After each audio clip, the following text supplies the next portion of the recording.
دوستا و عزیزا، امیدوارم جور صحتمند باشین. دوستا امروز در مورد بورسیه قطر میخوایم در خدمت شما عزیزان باشیم. بورسیه قطر دوستا بسیار فرصتی عالی است و دو ویژگی بسیار عالی داره. یک ویژگی است که هیچ گونه اپلیکیشن فی نداره، یعنی ما وقتی که بخوایم بر از این بورسیه اپلای کنیم هیچ گونه دانشگاه از ما کدام اپلیکیشن فی نمیگیره. بورسیه های دیگر کشورها مثل ایتالیا اینجا که است وقتی ما ثبت نام کنیم هر دانشگاه از ما 30 رو تا 150 رو اپلیکیشن فی میگیره. خب ولی قطر این موضوع نداره. خوبی دومی است که قطر از ما توفل آیلتس یا کدام زبان سند زبان نمیخواد.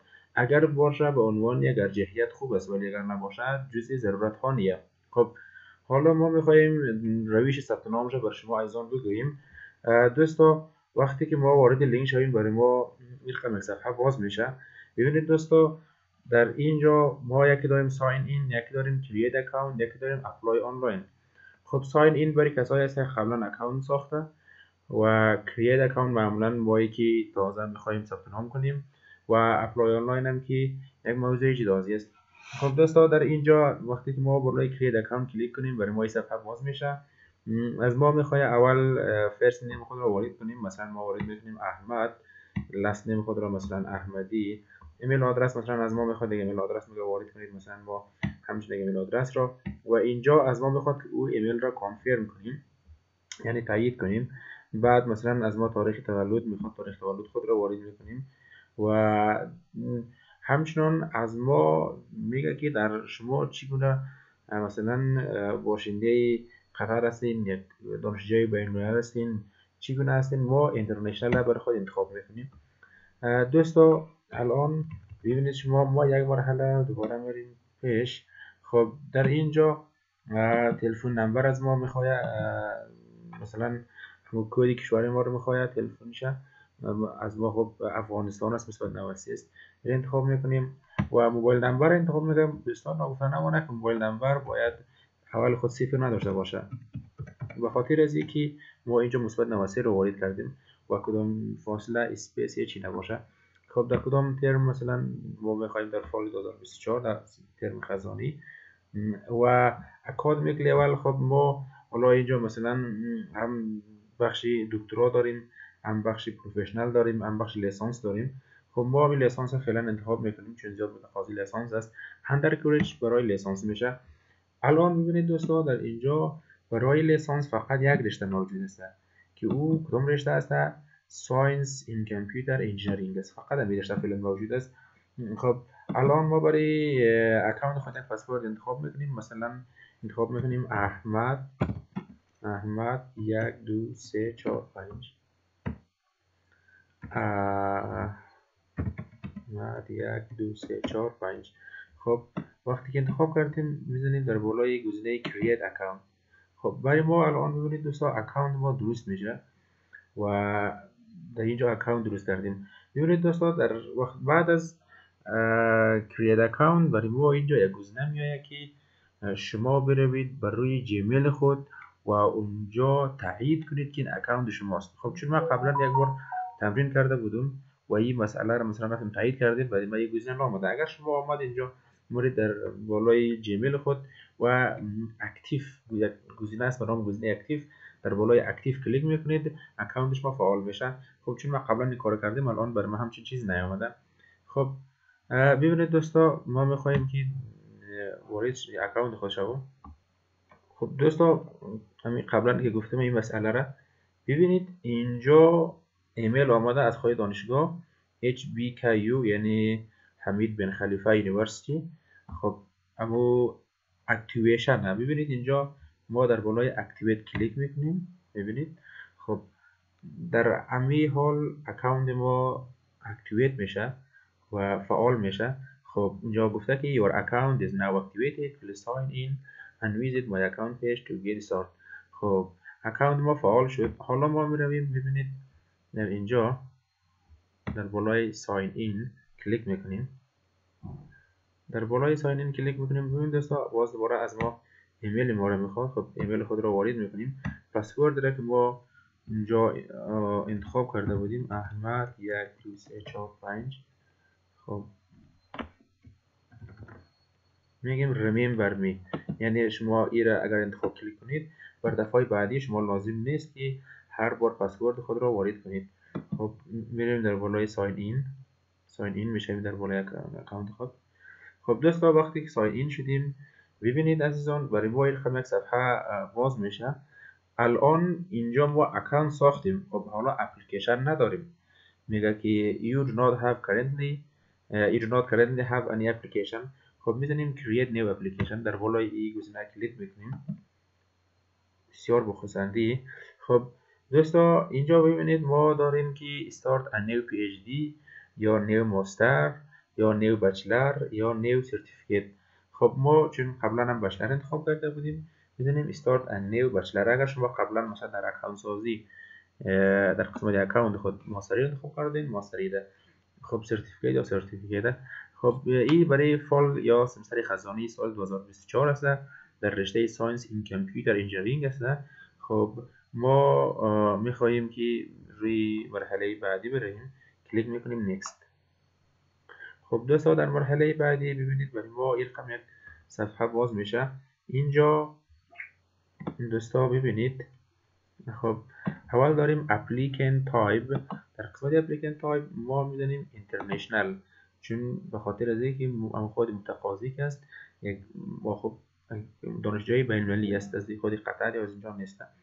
خب خود پروگرام بر ما اینجا انتخاب شده. ببینید دوستا گفته که بچلر آف ساینس این کامپیوتر انجینیرینگ و اینتری ترم و ترم یا سمستر ما انتخاب شده. خب میرویم سیف اند کانتینیو. خب در اینجا ببین عزیزان ما قبلا چون اکانت سازی نام خود رو وارد کرده بودیم، فرست نیم وارد شده، میدل نیم که نداریم، لاست نیم وارد شده و در قسمت جیمیل هم که جیمیل وارد شده. اینجا میاییم در قسمت هوم فون کانتری کد. خب اینجا دوستا ببینید در قسمت چی ببینید ما بالای این دوستا کلیک میکنیم اینجا. خب خودی افغانستان یا کشور خود را مثلا اگر در ایران بودین ایران انتخاب میکنیم. خب افغانستان مثلا 93 انتخاب میکنیم.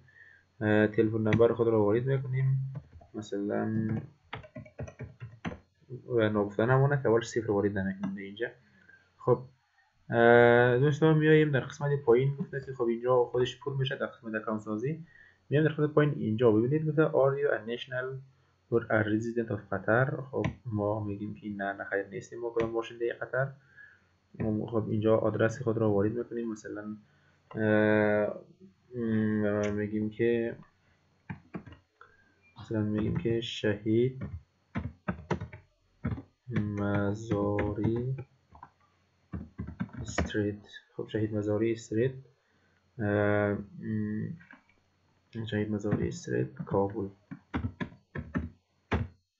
کشورش ما کدام کشور میشه اینجا میاییم. کانتری کشور ما میشه افغانستان و سیتی یا شهر ما میشه مثلا هر کس اگر غزنی بود کابل بود هر جا بود شهر خود رو وارد میکنه کابل. و در قسمت اینجا ببینید آدکد یا پستی خواسته از ما که خیلی لازمی هم نیست، گرچه 1016 و فیلم از برش 1016 است. بعد ولایت ما را یا ولایت ما باز کابل میشه، مرکزی کابل، غزنی میشه مثلا. خب و در قسمت امرجنسی کانتکت ببینید دوستا از ما اینجا یک علاوه از این مشخصات خود ما درج میشه، این مشخصات فامیل ما درج میشه، مثلا برادر، خواهر، پدر ما که در صورت امرجنسی با اونا به تماس شود. خب مثلا ما بر فرض مثال ذکر میکنیم مثلا اطلس بزرگ اطلس لاست نیم مثلا بهرام.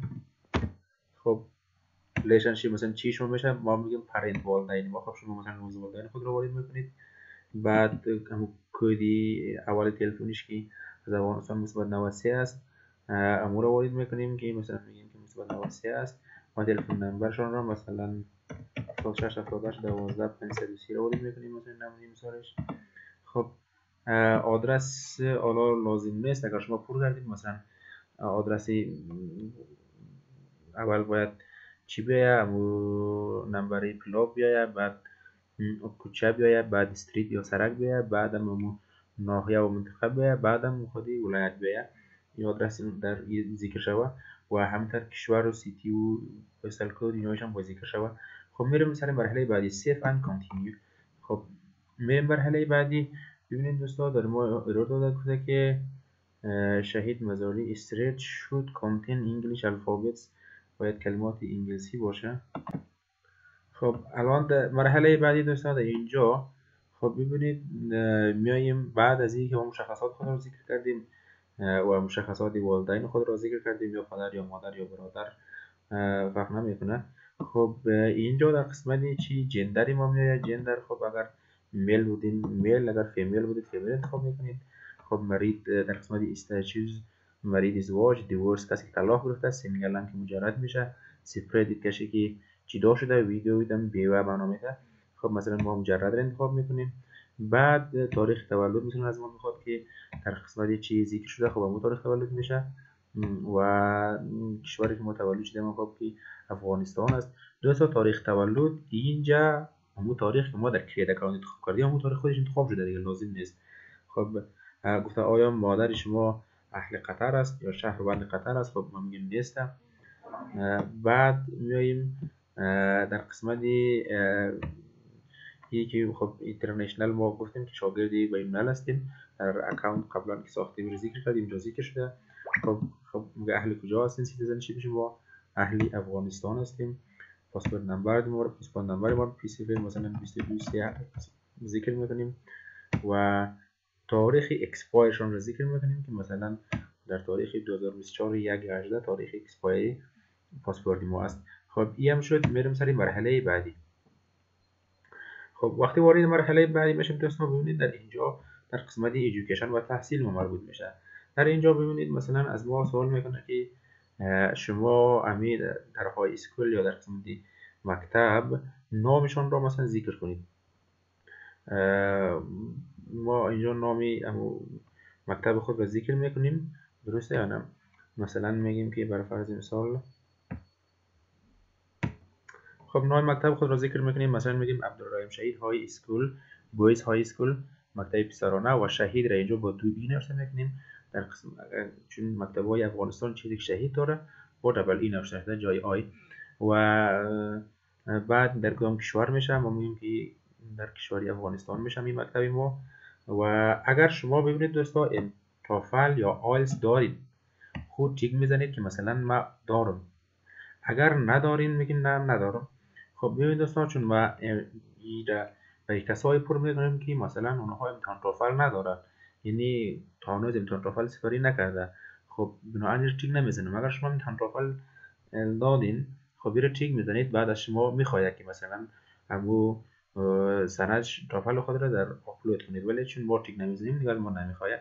خب میریم در قسمت مرحله بعدی و نگفته نمونه که بعضی امتحانات دیگه مثل SAT و یه امتحانات بین‌المللی است که برای وارد به دانشگاه، ولی یه مسئله لازم نیست که اینجا اگر داشته باشیم خوب، اگر نداشته باشیم هم اشکال نداره.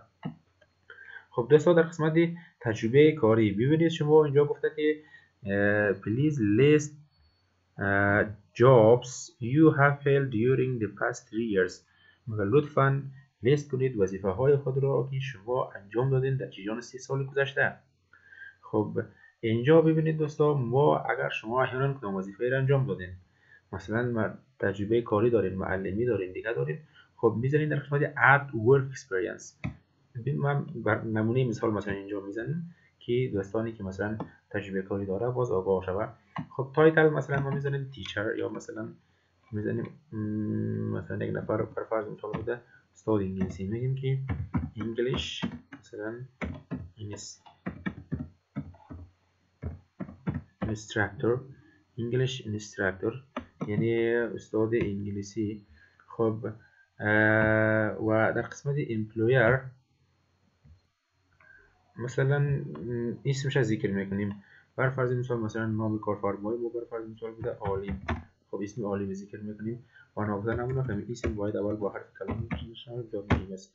و تاریخش مثلا میگیم که از ماه جنوری شروع کردیم، در سال مثلا 2020 مثلا شروع کردیم تا ماه مثلا جنوری سال 2000 مثلا 23 ما درس دادیم.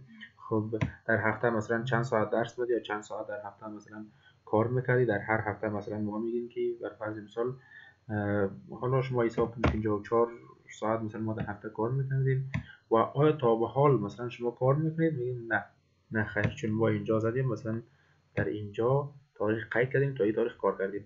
خب دوستا این نمونهش. اگر شما باز مثلا تجربه کاری داشتید، باز در بالای از این add work experience میزنید، باز مثلا تجربه کاری دو میتون، سه میتون، 10 تجربه کاری میتونید اضافه کنید. خب اگر خواستین مثلا همین تجربه کاری رو حذف کنید، میایید در بالای delayed work experience، حذف میشه و ذکر نمیشه. خب بریم سر مرحله بعدی save and continue. ما میریم روی مرحله بعدی. ببینید دوستا در مرحله بعدی از ما در قسمت زبان و اینجور چیزا میخواد. خب زبان native language ما مثلا میگه شما زبان ناتیف یا زبان مادری ایتان کدام زبان است؟ مثلا ما میگیم بر فرض مثال فارسی یا پرژن میشه. ببینیم داریم نداریم، ولی پرژن میشه فارسی. و آیا میگه شما قبلا در پانتونی حمید بن خلیفه آیا شما اپلای کردین؟ خب ما میگیم نه، ما قبلا مثلا اپلای نکرده بودیم. و آیا میگه که شما کدام وضعیت یا حالت معیوبیتی مثلا دارین یا ندارین؟ بر فرض مثال کدام چیزی که یک نفر مثلا چشمش نمیبینه، مثلا پایش نمیبینه، ببخشید پایش مثلا مشکل داره، گوشش مشکل داره، آیا میگه همچنین مشکلات شما دارین؟ یا مثلا کدام مرضی مثل قند و مثلا سرطان نمیدونم دیگه. خب ما میگیم نه نداریم. اگر داشتیم میگیم یس. باز خب گزینه های بعدی میاد، میریم save and continue. اگر هم داشتیم ذکر نمیکنیم. خب دوستا در اینجا در قسمت additional information ببینید دوستا در اینجا برای ما مثلا میگه که how did you hear about حمید بن خلیفه University. ما میگیم ما مثلا از کجا خبر شدیم؟ از سوشال میدیا خبر شدیم. خب و میگه که what is the primary factor influencing your decision to apply to حمید بن خلیفه University. خب دوستا این اینجا بسیار مهم است. شما میگه که مثلا کدام عاملی برای پذیرش شما در دانشگاه بن خلیفه حمید بن خلیفه مثلا میگه تاثیر دارد. خب ما اینجا ببینید گزینه های زیاد مانده، مثلا دوستان مانده، اینترنت مانده، موقعیت مانده، میدیا، خیلی چیزای دیگه. ما تیویشن انتخاب میکنیم چون این بورسیه فعلا رایگان است. این یک از دلایل است که از لحاظ مالی بر ما خیلی کمک میشه. و در قسمت دومیش از ما همچنان هم دوباره می سوال پرسیده که what is the secondary factor. خب این همی دلیل اول بود، همی فاکتور عامل اول بود. secondary factor مثلا چی است که شما انتخاب کردین؟ اینجا مثلا ما بر فرض مثال مثلا میذاریم که مثلا میزنیم بر فرض مثال مثلا میزنیم school visit، یعنی مثلا ما میخوایم یک ویزیتی جدید داشته باشیم. خب بعدا در قسمت سرتیفیکیشن میگیم که اینجا باید ما لطفا امی چیزهای زیر را که ما در شما باید اپلود ببخشید باید در اپلیکیشن خود سابمیت کنید. خب دوستان ببینید در اینجا در اول میگم I understand that once my application has been submitted it may not be alerted in a way. ما این دوستا یس انتخاب میکنیم. خب ببینید ما برای شما ترجمهش بگویم. یعنی مثلا زمانی که ما درخواست خود را ارسال کردم دیگه کدام تغییرات ایجاد نمیکنم.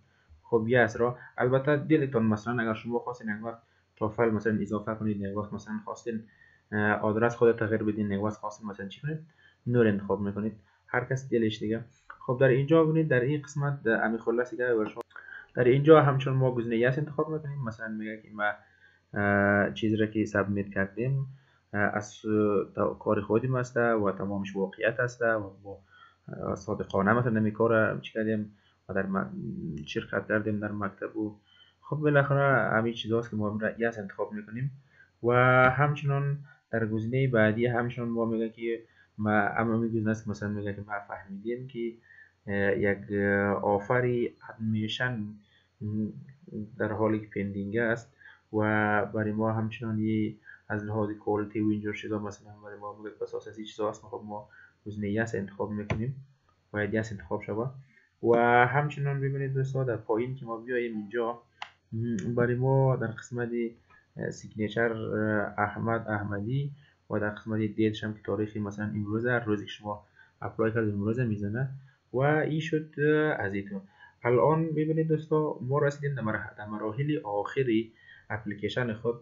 خب اگر بخوایم سیف بزنیم اپلیکیشن ما سیف میشه، ولی قبل از اینکه ما سیف کنیم میخوایم یک مرور کنیم امی اپلیکیشن خود را پریویو بیفور سابمیشن. خب ما یک دفعه قبل از اینکه ما سیف کنیم و سابمیت کنیم مرور میکنیم. دوستا ببینید در اینجا خیلی مثلا برای ما چی کرده که شما مثلا باید این کارا رو انجام بدین، این ایرورا رو داده و مثلا صرفا نمی کار کردیم که شما بفهمید که مثلا چی، چون خیلی مثلا در آخر سیف اپلیکیشن نمیزنه ولی قبل از اینکه ریویو کنه باید ما اپلیکیشن خود رو ریویو کنیم. در اینجا این مشکلات رو ما ارائه میکنیم، مثلا شما این مشکلات دارین. خب دوستان مثلا ما کلی مشکلات رو میخوایم برطرف کنیم. بعد از برطرف خب اینجا میاییم در بالای سیف اپلیکیشن کلیک میکنیم. ببینید دوستان اپلیکیشن ما سیف شد. خب این شد در قسمت خودی امزی اپلیکیشن ما. الان دوستان بسیار مهم است اینجا ما داریم ریویو. ببینید در اینجا در این که رنگ متن یه خورده آبی میشه، در اینجا ببینید سپلایمنت آیتمز اند داکومنتس بالای کلیک میکنیم. خب بالای کلیک کردیم اینجا امو آیتم خود را امو داکومنت خود را اینجا چی میکنیم امو آپلود میکنیم. خب دوستا در این قسمت ببینید خب اینجا آمدیم در قسمت دوستا سپلای آپلود کردن داکومنت. دوستا در قسمت آپلود کردن داکومنت. خب دوستا در اینجا CV میاد اول. ببینید دوستا ما در CV در قسمت چوز فایل انتخاب میکنیم. بعد که چوز انتخاب کردیم و میاد مثلا اتچ. ببینید ما یک نمونهش مثلا اجرا میکنیم براتون. در بالای چوز فایل ما انتخاب میکنیم. در اینجا ببینید دوستان مثلا فرض کنیم ای است CV ما. خب در بالای مثلا CV انتخاب کردیم. اینجا ما بعد از اینکه چی کردیم همین آپلود براش کلیک میکنیم. خب این CV ما میشه آپلود یا اتچ یا آپلود. بعضی ورسیه ها میاد اتچ، بعضی ها میاد آپلود. خب در بالای آپلود کلیک میکنیم این CV ما میشه آپلود. خب CV ما آپلود شد. ببینید دوستا CV رو ما انتخاب کردیم، نامش هم اینجا مثلا میذاریم که گفته که CV یا رزومه و ریسیود. ببینید دریافت شد و یعنی خود CV است. و اگر خواستیم دوباره حذف کنید در بالای ریموو میزنیم. اما رقم مثلا English Language Certification، High Skill Transcript، Passport Photo Page، Personal Statement و دوستا یعنی SAT یا ACT که است یک نوع امتحان بین‌المللی است برای ورودی به دانشگاه. خب شما اگر مثلا داشتن خوب، اگر نداشتن اشکالی ندارد. و پرسنال استیتمنت یعنی یک بیانیه شخصی در زبان انگلیسی باشه که شما اونجا مثلا بگویید که شما چرا به دانشگاه انتخاب کردین، در آینده چه اهداف دارید، چرا رشته کامپیوتر و اهدافتان را بگویید. خب و در آخر که ما یک کار کردیم در دستا از ما تو رفرنس لتر میخواد. باید رفرنس لتر ما مثلا از استادای دوران مکتب ما باشه یا مثلا از اگر تجربه کاری داریم یک شباید از تجربه کاری ما موضوع کارفرمای ما باشه. خب اینمی چیزا لازم است. و بعد از اینکه چی شد در اینجا در گزینه میآید و نام چی ما را سابمیت میکنه اپلیکیشن خود را و ورسی ما میشه ثبت نام. و دوستا وقتی سابمیت شد کار تمام شد بر شما ایمیل میاد که مثلا اما اپلیکیشن شما را ما دریافت کردیم و منتظری پروسس باشید. و اگر کدام اشتباهی داشت، کدام مثلا چیز را شما آپلود نکردین، بعد دوباره مثلا ایمیل میاد که فلانی گزینه را شما مثلا باید اصلاح کنید یا آپلود کنید یا خب بالاخره به ما میاد. و بسیار ساده و آسان. این بود دوستان خلاصی امزی بورسیه. امیدوارم که برای شما معلومات بسیار مفید باشه و از ایشان استفاده اعظمی را بکنین. خدا حافظ و ناصر شما.